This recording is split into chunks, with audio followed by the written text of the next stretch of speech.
In times of crises, federal, state, and local lawmakers know they can call on the help of the U.S. National Guard.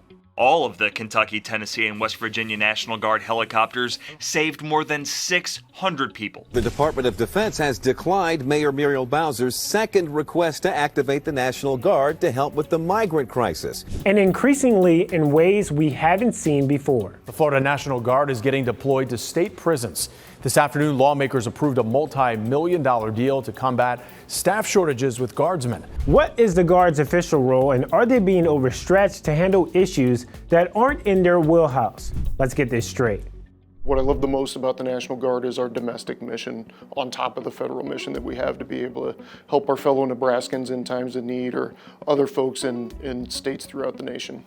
Colonel Joe Egan has spent more than 2 decades in the Army, and the last 6 in the Guard overseeing recruiting and retention. Members of the Guard are part-time civilian soldiers who serve at the pleasure of the president and governors. Many have everyday jobs or attend college while reporting to drill training 1 weekend each month. They lend a helping hand during natural disasters such as hurricanes, major flooding events, and wildfires. The manpower need now so dire, CAL FIRE's calling on some 600 soldiers with the California National Guard to help get a grip. There are also boots on the ground if needed in times of war.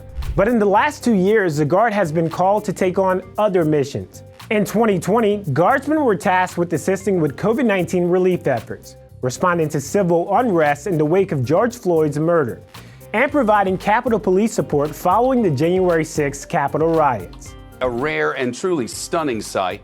National Guard members sleeping on the marble floors of the Capitol overnight, stationed there to protect the building against any threat. And now, Florida Governor Ron DeSantis is deploying the Guard to help with staff shortages in prisons, but not without opposition from those on the left. And it's just appalling that the governor would want to take this sort of a tactic. Back in Nebraska, when asked if there's anything the Guard doesn't do and whether they're being overstretched, the commander said this. The Adjutant General, as well as the governor of Nebraska, is pretty selective about what we're asked to do, so that we're filling a role that cannot be met by our state and local agencies to help out in those times of crisis when that capacity becomes overwhelmed. Much like U.S. police departments, recruitment for the National Guard is down across the country. Despite the dip in enlistments, the Guard continues to be a necessary backstop for a nation in various states of turmoil. To put the Guard's recruiting efforts into perspective, since the pandemic began, they have seen their enlistments drop by half.